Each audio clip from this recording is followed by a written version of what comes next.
What up, guys? Today was D-Day, or should I say B-Day, the day of bullshit. It's been a tough one. I'm gonna wait for everybody to file in so we can get started. I hope everybody had a great day. It's almost the weekend. We got Easter Sunday coming up. What's going on, guys? Darlene's here, of course. I'm going to let everybody file in so we can go over this bullshit this day. But you know what, though? I'm not even surprised. Hey, what's going on, Harleen? Janet, what's going on? Gail's here. All right. Yes, everybody's filing in. AB, what's going on down in Madison, Alabama? Sine, Elisa. Hey, Nikki. Little darling Nikki. So, bitch, I don't know. I mean, we shouldn't be surprised. Like, this should not be. We already kind of knew that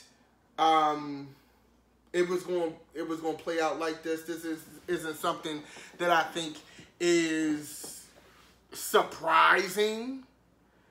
Lisa, what's going on? Hey, D, what's going on? This isn't something that's surprising or something that, you know, we didn't see coming. Like, bitch, we knew what the fuck was going on.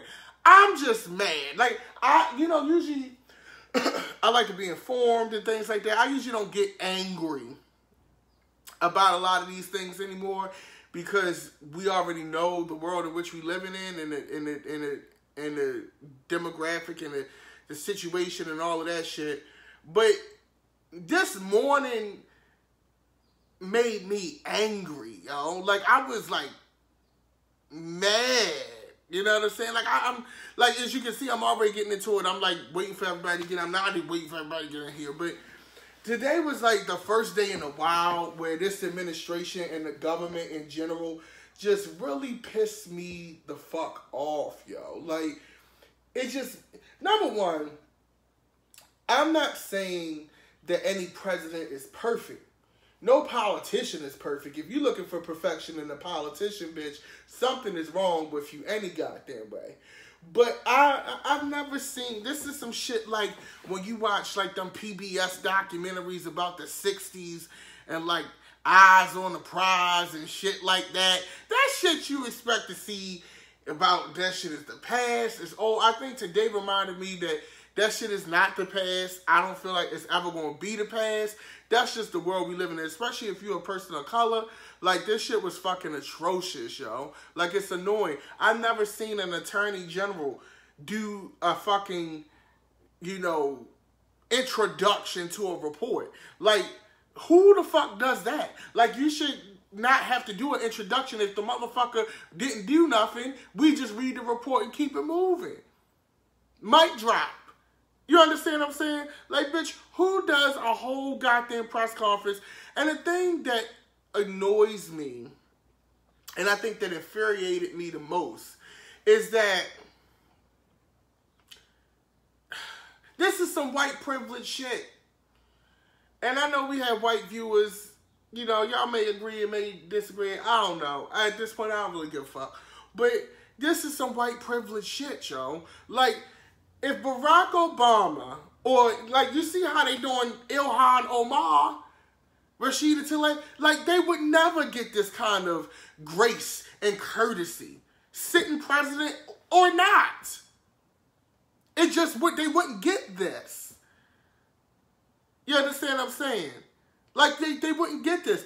I think that in itself is an atrocity. And yeah, Trump's whole campaign was making America great again and bringing it back to how America used to be. And he's fucking doing that.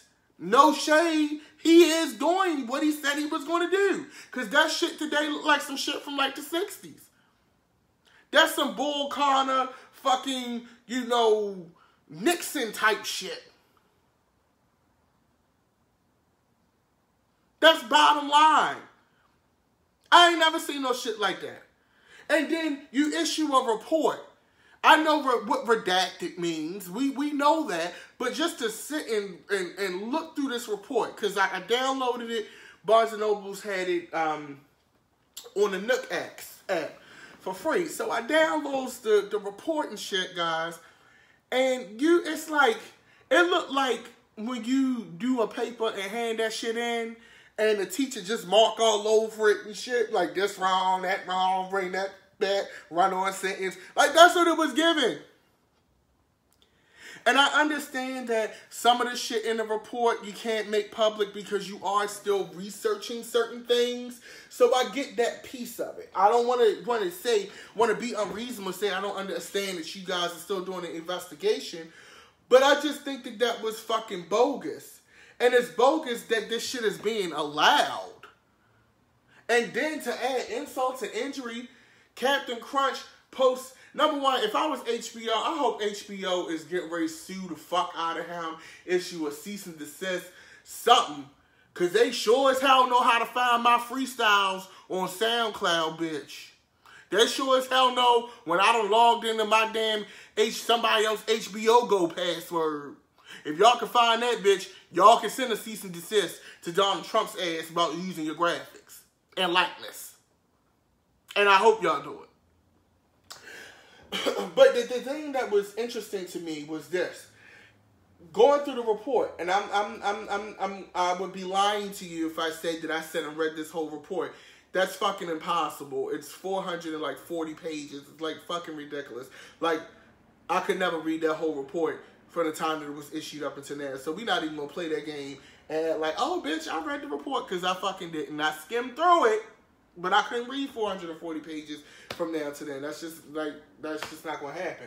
But what I found interesting is some takeaways from the report. So basically, from what they're saying is, the Trump campaign knew that they was getting help from the Russians, but they didn't conspire with them. And there's two ways you can look at that.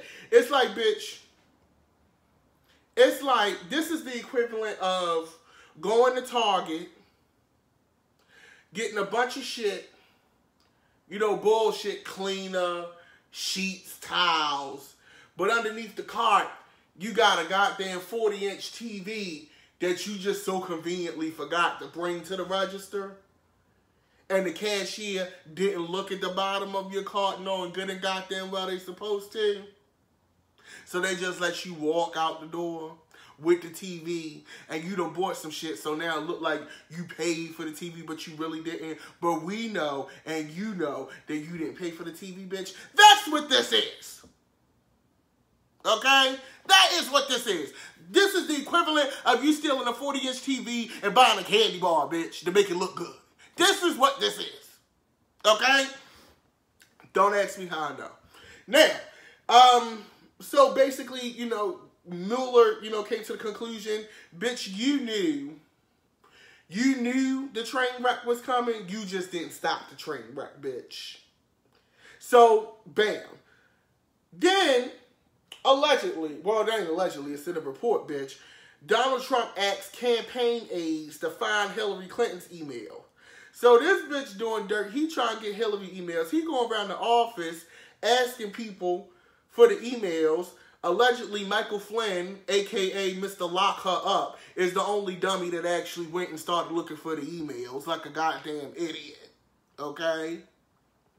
So that's exactly what happened. And a.k.a. Michael Flynn's ass is going up the river, so bitch, you the dummy. You walked to the bridge, you jumped off, Donald ass standing there looking at you, because he good now. He good. Okay? Mueller did not exonerate Trump from obstruction of justice. Yeah, he didn't exonerate him from obstruction of justice, but this report is not helpful, especially when the report got black marks on. It's like color-coded too, guys. So you got like different colors in the reports for different things. Like they have colors for stuff that's blacked out, that's part of ongoing investigation, stuff that's blacked out because it's too sensitive for public consumption, shit like that. So they went through a lot of shit with this report. Whoever proofread this shit, they proofread the fuck out of this report, bitch. Then, So I told you Michael Flynn, who was the former Attorney General. Was he? Yeah, he's former Attorney General. Michael Flynn, a.k.a. Mr. Lock Her Up. He actually looking for the emails.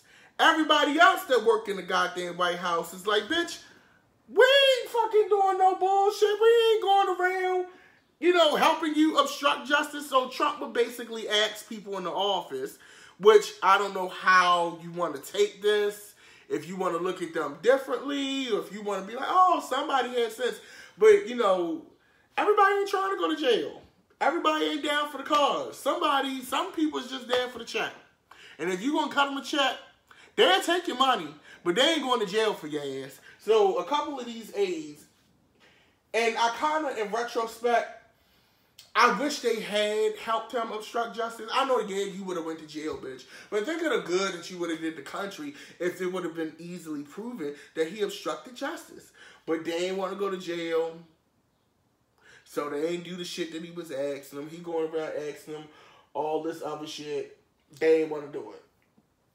So allegedly, he asked the White House lawyer, Don McGahn, to call Rosenstein and tell him Mueller had conflicts of interest and must be removed. So he actually did want to remove Mueller, but everybody in the White House is like, bitch, are you fucking crazy?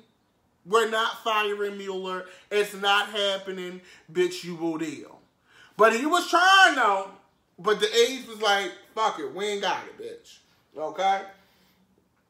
So Mueller also said that, if Congress wants to, they can pursue an obstruction of justice investigation, which word on the street is Congress is going to subpoena to get the full report. And they actually are going to be putting out versions of a lesser redacted report for certain people in judiciary committees in Congress and the Senate to read, privately. They have little private reading areas, secure reading areas for them to read the report. But I feel like this. I understand you got ongoing investigations and shit going on like that, but why so much secrecy? Why are we rolling this shit out in stages? This is not the new Beyonce album, bitch. We ain't dropping singles first, okay? We ain't doing no surprise documentaries with an accompanying live album, bitch. It's the fucking United States of America questioning if their president is a fucking crook or not. I don't understand why it has to be this lame. But as we discussed a few sessions back, they were never going to impeach a sitting president. It's just not going to happen. If you thought it was going to happen, I'm sorry. But it's not going to happen. Okay? Then, allegedly, well, not allegedly. I keep saying allegedly because I always like to give people the benefit of the doubt. But he's a fucking criminal. But anyway, Mueller wanted to subpoena Trump and actually have him testify to the special counsel. But supposedly, it would have taken too long, so they had him write answers out. The bitch sends back answers saying, I don't remember, yes, no. Clearly these answers were given by his lawyers because he's not that fucking smart to think of this shit. So he have his lawyers sit and draft these answers and sends them in, and it's a bunch of fucking bullshit. I say this to say that. Oh, another thing, too, that I thought was interesting was Ivanka. You never hear about Ivanka. You hear about Ivanka's husband. You hear about the brothers. But you never really hear about Ivanka. And Ivanka, the one thing from this report, they notated that Ivanka knew that they were looking for dirt on Hillary Clinton, and she was aware of everything that was going on in regards to that. So if Ivanka was aware of that, Ivanka's probably aware of a lot of shit. So that bitch is not off the hook. We need to start looking at that bitch, okay? Because something's clearly going on here.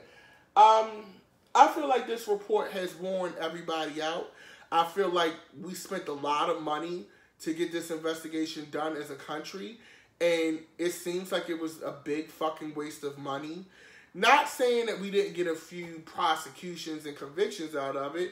You got Manafort, you got Michael Flynn, and a few other folks. But to me, there's an inherent injustice here because it goes to the point where, this is the point where I was just reading an article on, it's about like 16 Black Panthers who are still serving prison sentences and can't get parole and can't get fair trials, even though the evidence is suspect. It's loopholes in these stories, and in some cases they just can't prove it, but they're keeping these men, these black men and women, locked up. When I look at Assata Shakur, when I look at all of these different people, Mutulu Shakur, all of these different people, and I see how some of these people, and they were fighting injustices just to survive and for their communities. And some of these people died in jail. Some of these people have been serving 40 plus years. They're basically like done. And the parole boards will still not give these people parole. And I know we may be going a little off topic, but I'm saying that to show the vast difference in how people of color are policed and judged and processed in this country versus their counterparts. You understand what I'm saying? And in some of these cases, some of these people, in my opinion, they committed treason. Okay? They committed treason, and they're getting 7 years, 5 years. I look at some of these Panther cases, and one kid, he really wasn't even, I forget his name, but I mean, research it. But it's very frustrating to me. And I'm going to be honest with you, and to go into the more psychosocial piece of it. Yes, I was always aware of policemen, but as I get older, as I get more aware, as I get more knowledgeable, I've never had the type of anxiety that I've had the past few years just being around policemen. I've never had it until recently, these last few years. And it doesn't make me feel good because I'm a law-abiding citizen. I pay my bills. I mind my business. I don't break any laws.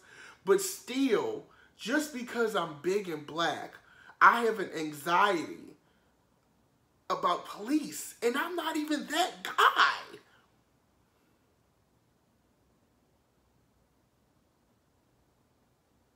You know what I'm saying? But yet, we look at this, where there was obviously a bunch of backdoor, low-down shit going on. And these people are getting 7 years, 5 years, 3 years probation. They get to wait and get their life together before they actually go serve the time. This man, I mean, you can't prove it, but this report proves it. He did something.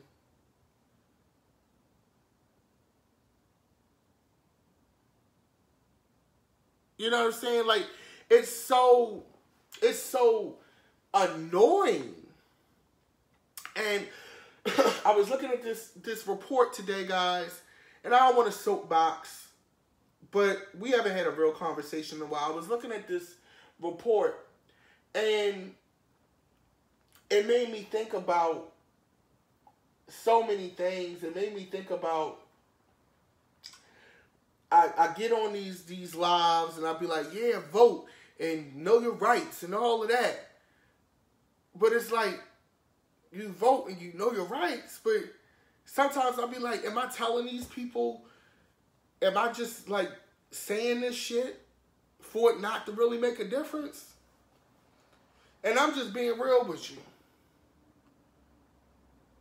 Okay, I'm just keeping it real with you. But then I think about this. I think about the young, voices, the new voices, the fresh voices that are coming in. You know what I'm saying? Even though they may not have the most tact or know all the rules of government, I'm excited to see AOC. I'm excited to see Rashida Tlaib. I'm excited to see Ilhan Omar and all of these people who are taking these new offices and asking the tough questions that for so many years, you know, they ignore. I will say this. As I looked in the comments, because I don't really like to read comments when like they post these press conferences and things like that, because it quite frankly just sickens me.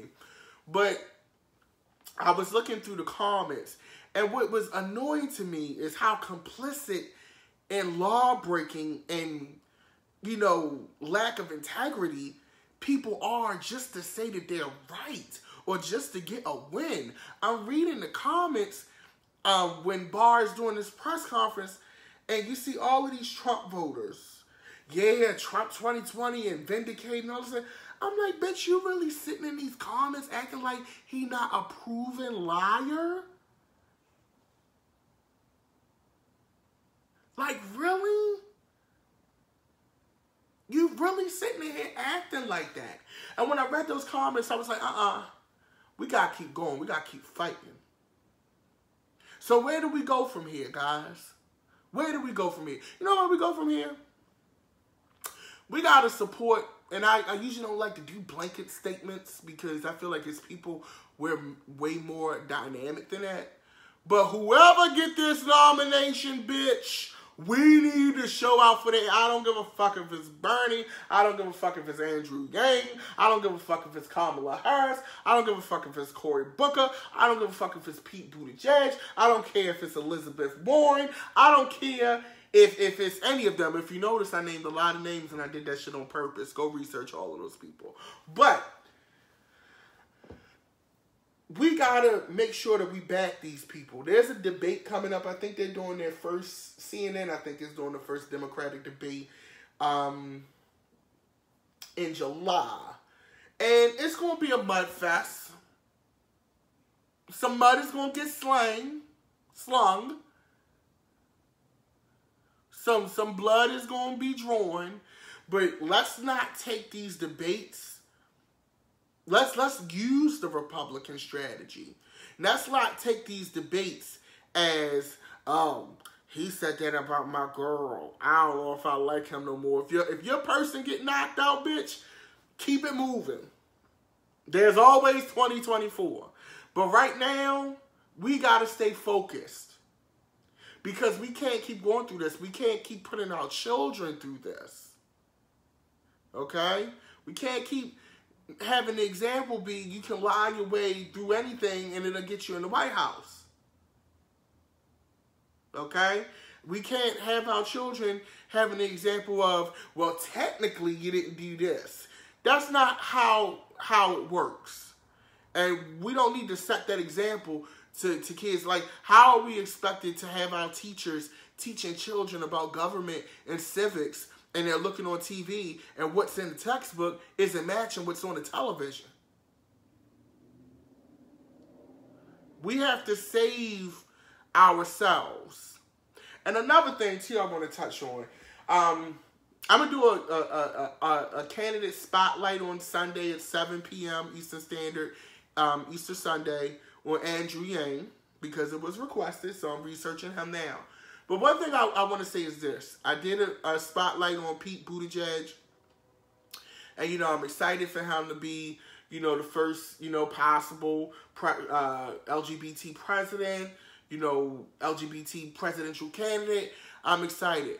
And I see a lot of things said about Cory Booker in regards to his sexuality. And I'm going to say this, and I may rub some people the wrong way, but don't celebrate Pete Buttigieg and throw Cory Booker in the bushes.